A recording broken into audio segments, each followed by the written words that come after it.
미국에 계신 동포 여러분 안녕하십니까? 오늘 미국 LA에서 개최하는 한미 박정희 정신 포럼 진심으로 축하드립니다. 저는 경북대 경제통상학부 명예교수이고 현재 박정희 정신 개성사업회 상임이사를 맡고 있는 김형기입니다. 오늘 한국본부, 대구에 있는 한국본부 사무실에서 박정희 모델의 세계사적 의미에 관해서 여러분들께 말씀드리고자 합니다. 박정희 정신은 자조와 협동으로 미래를 창조하고 개척하는 정신, 국익을 우선하고 능률과 실질을 숭상하는 정신, 애국, 애족과 자유세계 이상을 실천하는 정신입니다. 이 3대 정신, 박정희 정신이 바로 박정희 대통령이 주도한 경제발전 모델, 즉 박정희 모델로 구체화되고 있습니다. 저는 오늘 이 박정희 경제발전 모델, 박정희 모델의 세계사적 의미에 관해서 말씀드리겠습니다. 세계연맹이 1993년에 동아시아 기적이라는 책을 냈습니다.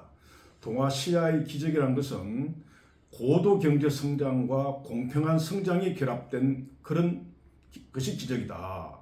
경제가 고도로 성장하면서도 소득 분배가 비교적 평등했다는 겁니다.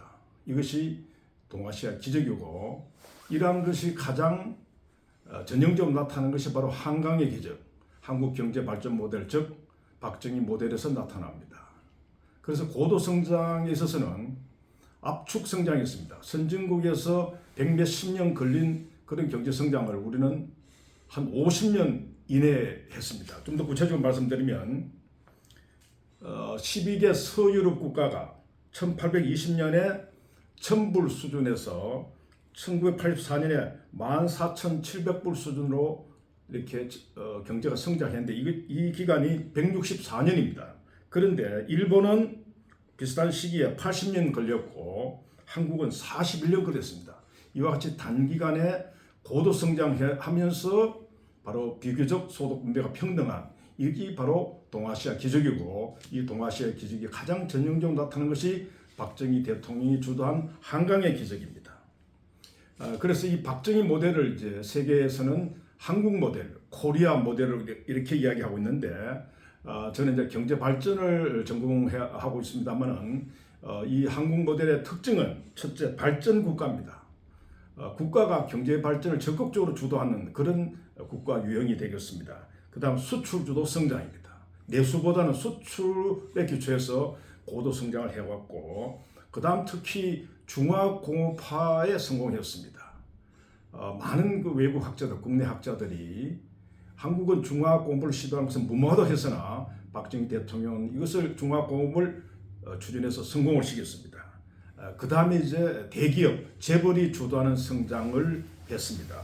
마지막으로 이 한국 모델, 박정희 모델은 중앙집권 체제에서 수도권 중심으로 이렇게 경제가 성장한, 이것이 바로 한국 모델, 즉 박정희 모델이라고 할 수 있겠습니다.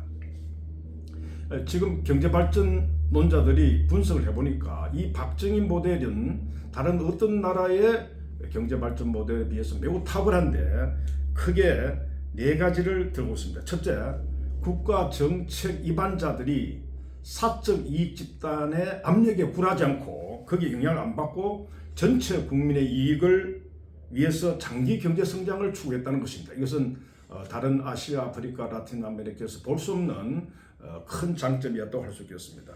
그 다음에 이제 중화공업화를 통해서 그것을 성공적으로 추진해서 장기 성장의 토대를 마련했다는 점이 박정희 모델의 탁월성입니다. 세 번째는 국가 주도 정책을 펴면서도 시장 자율, 시장의 역동성을 살렸다는 사실, 이게 매우 중요합니다. 그 다음에 금융을 통제해서 자금이 생산적인 부분으로, 생산 활동으로 집중하게 만들었다. 이것이 바로 박정희 모델의 탁월성이고, 여기서 하나 더 더한다면 개방을 하되 아주 전략적인 개방을 했다. 한국의 그 주요 산업, 전략 산업들이 성장할 수 있는 그런 아주 신중한 개방을 했다고 말씀드릴 수 있겠습니다. 그런데 이 박정희 모델은 빛과 그림자가 있습니다. 좋은 점과 나쁜 점이 있었다는 겁니다. 우선 개발 독재입니다. 개발을 했는데 이제 독재 체제에서 했다는 거죠. 그런데 만약 개발이 없는 독재, 개발이 없는 민주주의, 그리고 개발이 있는 독재 중에서 바로 박정희 모델은 개발 있는 독재를 했다는 겁니다. 독재는 했으나 경제 성장에 성공한 것이죠. 그래서 프랑스의 경제학자인 그 알랭 리페제는 이 박정희 모델의 개발 독재는 제3세계 경제 발전을 위한 필요악이다. necessary evil이다. 이렇게 표현한 적이 있습니다. 그 다음에 이제 재벌주도 성장의 빛과 그림자가 있습니다. 이 재벌주도 성장의 결과 바로 삼성, 현대, LG, SK 등 글로벌 거대 기업이 출현해서 한국 경제가 세계에서 위상을 높일 수 있는 그런 계기를 마련하게 된 거죠. 그러나 이 때문에 중소기업이 위축되고 대중소기업 간의 양극화가 심화된 이런 과제를 남겼습니다. 그 다음 중앙집권, 수도권 집중체제도 빛과 그림자가 있는데 이 때문에 이제 글로벌 시티, 서울이 세계적인 도시로 성장하게 되고, 그러나 이제 다른 지방은 이제 위축되고 소멸되어가는 이런 문제가 남았습니다. 따라서 박정희 모델의 이 빛은 계속 개성하고 이 그림자 부분을 치유하는 것이 박정희 모델 이후에 한국 경제의 과제라고 할 수 있겠습니다. 그런데 박정희 대통령은 이렇게 경제 성장하면서 대한민국이 지속 가능한 발전을 할 수 있도록 하는 그 정책과 구상을 했는데, 우선 첫째 중요한 것은 산림 녹화 정책입니다. 이 민둥살이 완전히 지금 이 녹화를 통해서 치산 치수를 통해서 국토가 보존의 방식으로 산림을 풀게 했습니다. 그다음 이제 그린벨트 정책을 통해서 바로 생태계를 보존하는 이런 아주 큰 그 구상을 한 거죠. 그다음 이제 민방위 비상급수 시설을 통해서 아주 세계적으로 질 높은 좋은 그 물이 지금 지하수에 저장되어 있습니다. 그 다음에 이제 박정희 대통령은 수도권 집중을 우려해서 행정수도 건설 구상을 하고, 그것은 사실 오늘날 지금 세종시로 나타나고 있다고 말씀드릴 수 있겠습니다. 제가 이제 지난 2월 24일 The East Asian Model, Transformation and Sustainability, 동아시아 모델 전환과 지속 가능성이라는 이런 책을 루트리지 출판사, 영국 출판사에서 출판했습니다. 그 안에 바로 한 챕터, 한 장이 바로 한국 모델, 박정희 모델을 소개하고 있습니다. 저희 말씀은 그 책에 기초해서 지금 드리고 있는 겁니다. 어떻든 박정희 모델은 동아시아 모델의 하나의 전형이고, 박정희 대통령이 일으킨 한강의 기적은 동아시아 기적의 핵심이라고 할 수 있겠습니다. 그래서 이 모델을 지금 아시아, 아프리카, 라틴 아메리카 등 제3세계, 중국을 포함해서 제3세계가 이것을 결국은 따라잡으려고 하고 모방하고 있습니다.